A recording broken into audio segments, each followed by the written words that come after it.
we'll continue our discussion of the finite element method, which is a new method which we have been studying. And the main idea that we want to sort of start building on is this weighted residual idea, right. So, residual was the difference the difference between L phi and F. Ideally, we want it to be 0, and the testing function, which is, or the weighing function, we are in an average sense enforcing it to 0 over the domain, okay, and we are repeating this over all of the little subdomains, okay. So, now we will have a brief discussion of what are the kinds of basis functions. So, now coming to one dimensional basis functions. So, this is the really easy part. What is the most simplest way of discretizing a 1D problem? Line segments, right. So, that's exactly what we will do. We have a line segment like this and we discretize it like this.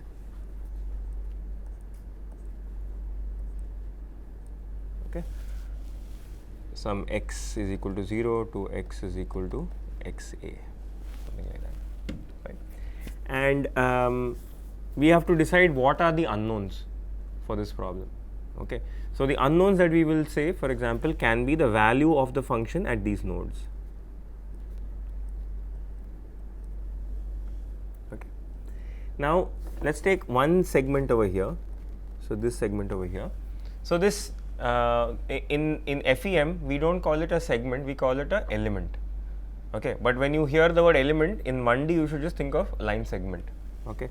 So, we will call this an element, okay. So, that is hence the word finite element method. Lots and lots of finite elements make up this whole method, okay. So, let us zoom this guy in over here. Right. Now, for each element I will define some kind of basis functions, okay. So, this is going to be slightly different from what you have seen so far. For example, when we were discussing finite difference method, it is just the unknowns are the values of the function at various nodes and we form our equations out of those, right. Now, what we will do is those unknowns are still the same, the value of the nodes, but we will create a kind of a smooth function that interpolates between these node values, okay. So, let us define something which you have already seen before, okay. So, NE1, okay. So, each element has two basis functions and let us see what they look like. So, NE1 I am going to write as x2e minus x. So, this is x1e, x2e.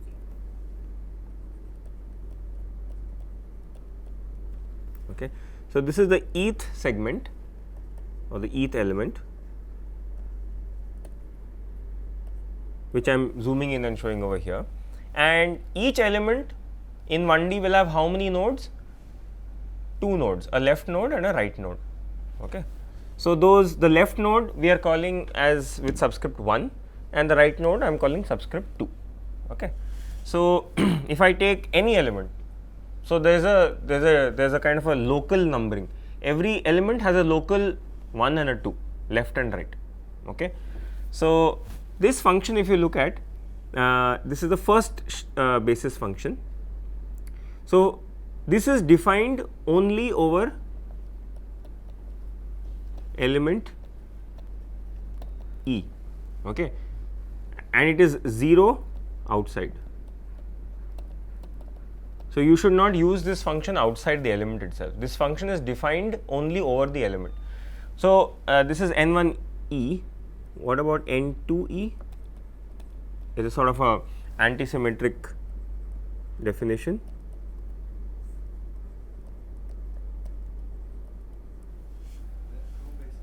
There are two basis functions for a element, okay, and these are those two basis functions. So, let us see why do we need two. So, so this is the first one. So, an element consists of the area and the segment as well as those points. An element consists of the segment, and the segment an element is a segment and that segment has two nodes on it, and the element also has two basis functions defined on it. In the FEM literature, these basis functions are also called shape functions. So you will hear this word being used alternatively. So if you read shape function, don't get confused, it means basis function. Okay, so shape or basis functions means the same thing. Now we'll get into why we are using two of them. It's a very beautiful geometric property only. So if I plot the first basis function, what does it look like? So let's say that this is my x1 e over here, this is my x2 e over here. So this first shape function, what is its value at x equal to x1 e?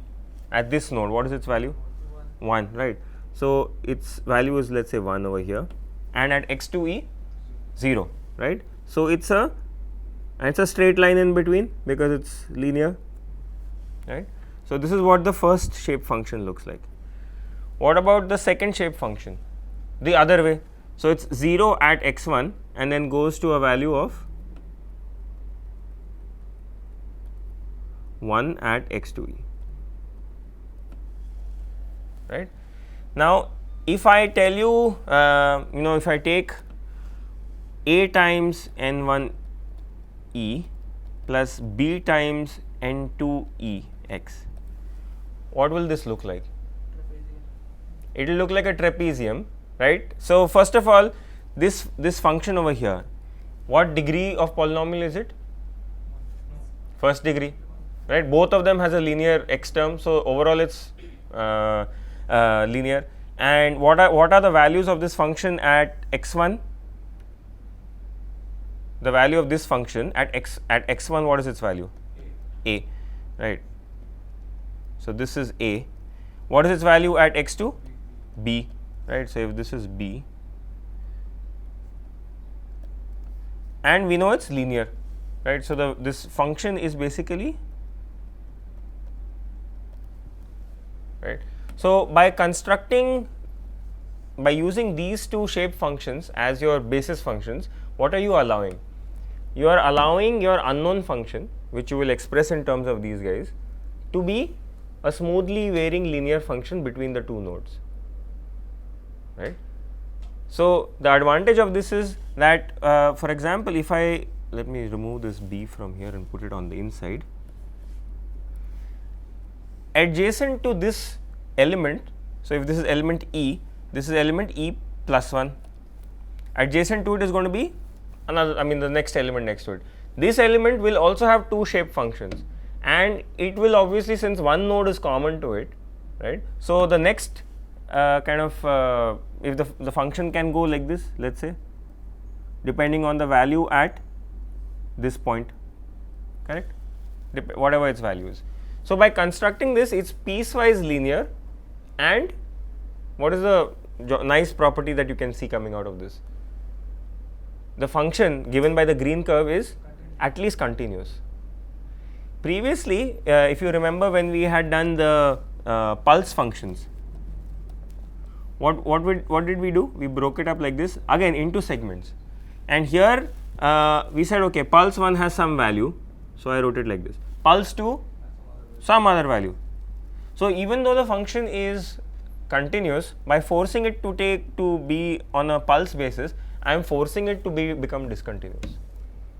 So I am introducing a numerical error into my in the way I am expressing the function itself. Instead, if I use these kind of functions, I am doing a little bit better.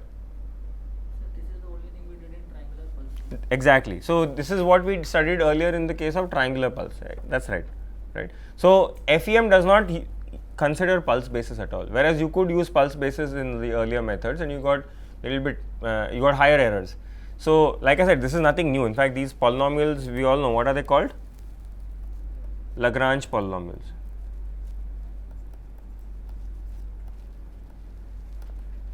So Lagrange polynomials are central to FEM in as many dimensions as you want. Okay, everything is sort of built out of these Lagrange polynomials.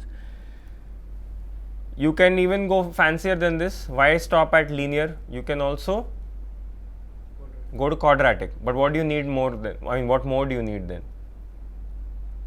Will your unknowns increase? What about derivative?